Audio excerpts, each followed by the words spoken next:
ਮੁੜ ਕਾਠੀਆਂ ਕੀਤਾ ਮੇਲਾ। ਪੀਰ ਮੁਹੰਮਦ ਪਨਾ ਕੁਕਾਰਾ ਨਾਲ ਲੈ ਆਏ, ਮਾਰ ਬਾਬ ਕਾਠੀਆ ਸਾਰੇ ਜਿਹੜੇ ਉਦੋਂ ਦਿਹਾਣ ਨਾ ਪੱਗ ਵਾਲ ਸਾਰਿਆਂ ਨੂੰ ਨਾਲ ਲੈ ਆਏ। ਉਸੇ ਮਾਰ ਬਾਬ ਆਖਿਆ ਯੁਵਰਾਜ ਪੀਰ ਵੀ ਤੁਹਾਡੇ ਕੋਲ ਲਿਆਈ ਖੜੇ ਆ ਤੇ 7 ਲੁੰਗੀਆਂ ਵੀ ਲੈ ਲਓ। 7 ਲੁੰਗੀਆਂ ਸੱਦਣ ਸਾਕਾਂ ਨੂੰ ਤੇ ਆਏ ਉਸ ਆਖਿਆ ਜਿਹੜਾ ਮੁਹੰਮਦ ਪਨਾ ਹੈ ਇਹ ਲੇਲੇ ਮੰਗ ਫਕੀਰ ਹੈ, ਜਿਹੜਾ ਲੇਲਾ ਚ ਦੇਵੇ ਉਹਦਾ ਫਕੀਰ ਬਣ ਬੰਦਾ। ਅਜੋੜ ਹੋ ਗਈ, ਉਹ ਉੱਠ ਕੇ ਵਗ ਗਏ।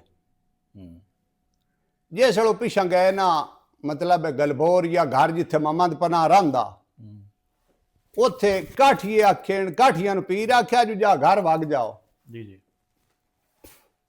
ਉਹਨਾਂ ਆਖਿਆ ਅਸੀਂ ਕਿਵੇਂ ਜਾਵੀਏ, ਕਾਠੀ ਖਰਲਾਂ ਤੋਂ ਸਾਡੀ ਸ਼ਾਇਦ ਛੱਡਣੀ ਕਾਇ ਨਾ। ਜੀ। ਉਸ ਆਖਿਆ ਤੁਸੀਂ ਇੰਝ ਕਰੋ, ਜੇ ਤੁਹਾਡੇ ਲਈ ਉਹ ਆਵਣ ਲੜ ਪਵਿਆ, ਠੀਕ ਹੈ, ਉਹ ਗਾਹ ਹੋਸੀ ਤੇ ਤੁਸੀਂ ਦਾਤਰੀਆਂ ਹੋਸੋ, ਠੀਕ ਹੈ, ਤੇ ਜੇ ਉਹ ਨਾ ਆਵਣ ਤੇ ਤੁਸਾਂ ਉਹਦੇ ਜਾਣਾ ਨਹੀਂ, ਤੇ ਜੇ ਉਹ ਚੱਲ ਪਵਣ ਤਾਂ ਉਹਨਾਂ ਦੇ ਮਗਰ ਵੀ ਨਹੀਂ ਜਾਣਾ। ਠੀਕ ਹੈ। ਉਹਨਾਂ ਆਖਿਆ ਦਰਿਆ ਚੜਿਆ ਹੋਇਆ ਵੱਤ ਅਗੂ ਖਰਾਲ ਹੋਵਣ ਬੇੜੀ ਨੂੰ ਸਾਵੇਂ। ਮੁਹੰਮਦ ਪਨਾ ਆਖਿਆ ਜੋ ਤੁਸੀਂ ਅੱਲਾ ਦੀ ਆਸ ਤੇ ਨਾ ਪੱਤਣ ਤੋਂ ਨਾ ਲੱਗਿਆ ਅੜਤਣ ਤੋਂ ਲੱਗ ਜਵਿਆ। ਮੈਂ ਤੁਹਾਨੂੰ ਪਿਆ ਨਾ ਬਿਸਮਿਲ੍ਲਾ ਪੜ੍ਹ ਕੇ ਵਿੱਚ ਵੜਿਆ ਹੈ, ਜਿਹੜਾ ਘੋੜੇ ਤੇ ਉਸੀ ਉਹਨੂੰ ਤੰਗ ਤੇ ਉਸੀ, ਜਿਹੜਾ ਪੈਦਲ ਉਸੀ ਉਹਨੂੰ ਪੱਠ ਤੇ ਉਸੀ ਪਾਣੀ ਉੱਥੇ ਲੱਗ ਜਾ। ਉਹ ਜੀ ਲੱਗ ਗਏ। ਉੰਨੇ ਹੀ ਹੋਇਆ, ਉੰਨੇ ਹੀ ਹੋਇਆ ਪੀਰ ਦੀ ਦੁਆ, ਪੀਰ ਦੀ ਦੁਆ ਨਾਲ। ਮੁੜ ਖਰਲ ਗਏ। ਜੈਸੇ ਖਰਲ ਗਏ ਉਸ ਜਿਹੜਾ ਇੱਕ ਹਿਦਾਇਤ ਹੋਇਆ ਸਹੀ ਦਾ ਖਰੋਲ ਹੋਇਆ। ਹਾਂਜੀ, ਉਹਨੂੰ ਰਾਹ ਮੀਰ ਆਖਿਆ ਜੋ ਜਾ ਪਾਣੀ ਲੈ ਆ। ਉਹ ਪਾਣੀ ਲਵਣ ਗਿਆ। ਕਿਤਨੇ ਬਲੋਖਾ ਇਹ ਜੀ ਮੁਲਕ ਮੇ ਆਉਂਦਾ ਨਹੀਂ ਜਾਣਾ ਜਾਣ, ਹੋਰ ਜਾਣ ਵੀ ਨਾਲ ਆਣ। ਅੱਛਾ। ਹਾਂਜੀ, ਵਾਰੂ ਬੰਗਾਰੂ ਵੀ ਆ। ਹਾਂ ਵਾਰੂ ਬੰਗਾਰੂ ਵੀ ਆਣ।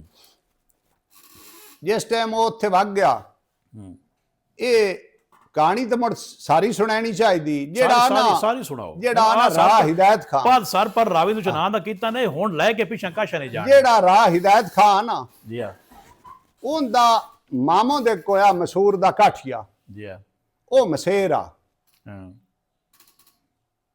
ਉਹ ਉੱਥੇ ਜਦੋਂ ਜਾਵੇ ਨਾ ਉਦੋਂ ਉਹ ਆਖੇ ਜੋ ਆ ਤੂੰ ਗੋਲੀਆਂ ਜਿਹੜੀਆਂ ਨਾ ਆ ਤੁਪਕ ਦੀਆਂ ਉਹ ਮੰਝਦਾ ਪਿਆ ਹੋਵੇ ਸੁਆਹ ਨਾਲ। ਜੀ ਆ।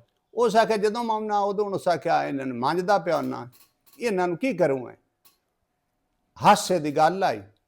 ਅੱਗੋਂ ਮਾਮੂਦ ਕਾਠੀਆ ਬੋਲਿਆ, ਉਸ ਆਖਿਆ ਰਾਜੀ ਇਹ ਜਿਹੜੇ ਨੂੰ ਮਰੀਵੇ ਨਾ ਉਹ ਲੱਤ ਨਹੀਂ ਛਿਕਦਾ, ਪਾਣੀ ਵੀ ਨਹੀਂ ਮੰਗਦਾ। ਉਸ ਹਿਦਾਇਤ ਖਾਂ ਆਖਿਆ ਜੀ ਭਲਾ ਜਿਹੜਾ ਲੇਪ ਤੁੜਾਈ ਦਾ ਜੰਮਿਆ ਹੈ ਉਹ ਭਲੇ ਇਸ ਮਹਿੰਗਣ ਦਾ ਮਰਦਾ। ਉਸ ਆਖਿਆ ਮੁੜਾ ਖਰਲਾਂ ਦਾ ਤੇ ਕਾਠੀਆਂ ਦਾ ਪਾਏ ਵੈਰ ਜਾਵੇ, ਮੈਂ ਤੈਨੂੰ ਮਾਰਾਂ, ਤੂੰ ਪਾਣੀ ਵੀ ਮੰਗੇ ਤਾਂ ਮੁੜ ਗੱਲ ਹੈ। ਅੱਗੂ ਰਾਹ ਹਿਦਾਇਤ ਆਖਿਆ ਜੇ ਆਪਣਾ ਬਣ ਜਾਵੇ ਵੈਰ, ਤੂੰ ਮੈਨੂੰ ਮਾਰੇ, ਜੇ ਮੈਂ ਝਾਂਬਰੇ ਤੂੰ ਸਾਹ ਦੇਵਾਂ ਤੇ ਆਖੀਏ ਨੂੰ ਬੁੱਢੜੀ ਧਾਰਾਂ ਕੋ ਨਹੀਂ ਦਿੱਤੀਆਂ। ਉਹ ਜੀ ਹਿਦਾਇਤ ਕਹਿੰਦਾ, ਹਿਦਾਇਤ ਸਹੀ ਦਾ ਸਹੀ ਦਾ।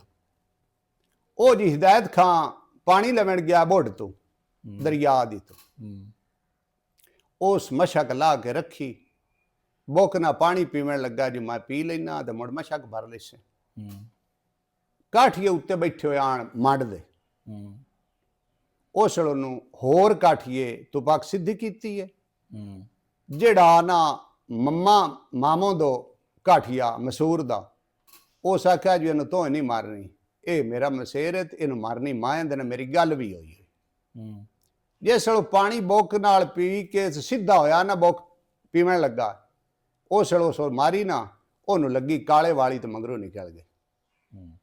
ਉਹਦੇ ਹੱਥ ਛੁੱਟੇ ਭੋਂ ਤੇ ਲੱਗੇ।